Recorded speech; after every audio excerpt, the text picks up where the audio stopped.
قال على ولدي نصاب هو النصاب، ويجي قدامي ونعجبو نشرب من دمه. هاد الأيام خرج واحد الطفل مغربي مقطع فيديو دار ضجة إعلامية داخل الوطن وخارج الوطن. أي واحد في عائلتي دابا راه تيبكيو،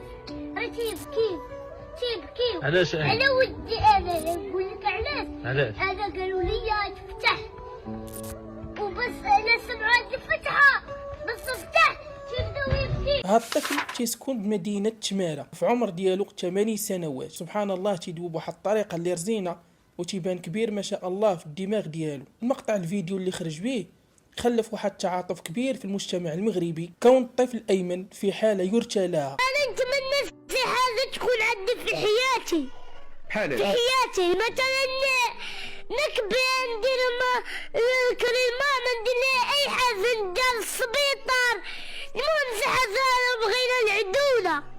هنا ناضوا بزاف ديال الجمعيات والمحسنين بغاو يتعاونوا مع الام ديالو باش يعالجوها، ولكن الام رفضت العلاج. السبب علاش؟ السبب علاش باقي ما عرفنا السبب علاش. حسب الاقوال اللي راجت ودارت في المجتمع ان الطفل الصغير ايمن قدر يجمع مبلغ ما يقارب 500 ألف درهم، اي 50 مليون سنتيم مغربيه. خرجوا بزاف ديال الناس في تصاريح وفي تدوينات تيقولوا انه الطفل ايمن في العمر ديالو اكثر من 8 سنوات، غير هي عنده مشكل او نقص في النمو ونصب على المغاربه. الطفل ايمن زاروه بعض المنابر الاعلاميه المنزل ديالو واكتشفوا ان الام ديالو فعلا مريضه وانه في حاله يرثى لها. مريضه؟ ما عندي ورينا اختي. هما هذا الدوسي هذا ديال الدوسي اللي فاتحه معايا وزاره الصحه. ها هو.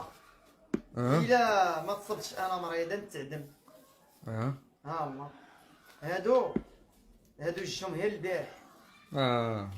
هادو وزاره الصحه هما اللي مكلفه بيا. لو كنت انا صحيحه ما غاديش انا نمشي، ما وزاره الصحه اصلا ما غيتدخلوش. وانه من الطبقه الهشه والفقيره اللي كتعاني. ام ديالو ملي سمعات بعض الناس قالوا على ولدها انه نصاب انفعلات، تبدلات النبره ديال الصوت ديالها وهضرات بواحد الطريقه اللي حاده او انفعاليه بزاف. نصاب؟ انا ولدي ماشي نصاب، اللي قال على ولدي نصاب هو النصاب، ويجي قدامي ونعجبو نشرب من دمه. يلا انا ولدي ماشي نصاب. هنا تتضارب الأقوال بين مؤيد ومعارض. شي تيقول أنه الطفل أيمن فعلا في حالة يرثى لها وما عندوش ومن الطبقة الفقيرة، والبعض الآخر المعارض تيقول أنه الطفل أيمن أنه نصب على الناس وداك الشي اللي قال غير حقيقي وأنه مدفوع من جهات معنية.